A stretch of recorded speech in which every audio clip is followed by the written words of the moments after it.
So I mentioned the term semantic HTML a couple of times in this section. And so let's now actually very quickly define what I actually mean by semantic HTML. So in HTML, when we talk about semantics, what we mean is that certain elements have actually a meaning or a purpose attached to them. So when we think about a certain HTML element, we should actually not think about what that element looks like as it's rendered on the page, but instead we should think about what that element actually means and what it stands for. So that is basically the definition of semantic HTML. Now, not all elements in HTML are semantic, and actually I talked a little bit about that before here in this element. So the strong element, which makes our element look bold here on the page. So remember how previously I used the B element, which simply turns its content bold, but doesn't attach it any meaning, right? So I explained that before, and so now maybe it makes a bit more sense. So again, by using the strong element here, the text will still look bold here in the browser, but what really matters here is that we now assign some meaning to this content here.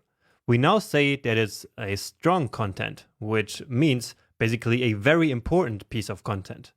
And the same here for this piece. So this fundamental word here. So again, we use EM for emphasizing this. And so it still looks italic here on the web page, but what we really mean is that we emphasized this word here. So we gave it a special emphasis, and yeah, that's what this element here right now means. Okay, and the same is actually true for all of these elements that we used in the last video. So for example here, this navigation element. All this does is to create a box, remember, which then contains these 4 anchor elements, but visually it doesn't really do anything. All this does is to represent as a meaning that this is a navigation. But instead of using nav, we could also have used a more generic element, which is the div element. So for example, div, open and close it here. And again, visually, nothing will change. And so all this did was to create a new box, but a box without any meaning. So that's what div stands for. So back in the day, before HTML5, we always used divs for every single box that we needed like this on the page. But then HTML5 came around and introduced this concept of semantic HTML. And so now we should only use the div element when we don't want to attach a certain meaning to a certain container, so to a certain like box element on our page. So in this case, we really want this to mean that it's a navigation, and so we use the navigation element for that. Okay, and the same is true for the article, the header, the footer that we have down here. And in fact, it is true even for the paragraph, for example. Because all that this paragraph here and all the other paragraphs really are essentially boxes filled with text.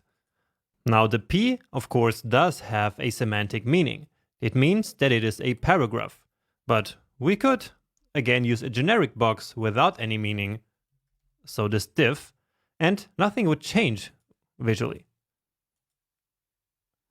Okay, actually something did change here, so we lost some of the white space that we do have around the P. All right, so let's put it back here anyway to the P, because we want it to have some meaning. And of course, we also want the spacing that the browser gives us by default around the P elements. Okay, but the idea that I mentioned still holds, because we could very easily recreate this space here using some CSS later. So if we wanted, we could in fact build the entire web page only out of div elements if we wanted, and then use CSS to style them as we want. But of course, we don't do that. We use semantic HTML to to give our elements meaning. Now, you might ask why we actually do that, and there are multiple reasons. And I think I mentioned them already, actually. So one of them is search engine optimization, which basically means that search engines such as Google will be able to understand the structure of your content, and therefore they will be better able to analyze what your content and what your web page is all about. Also, writing semantic HTML is extremely important for accessibility, and especially for people who rely on screen readers to consume our web pages. Okay, so I hope that this makes sense, and we will also keep touching on this subject as we go through the rest of the course.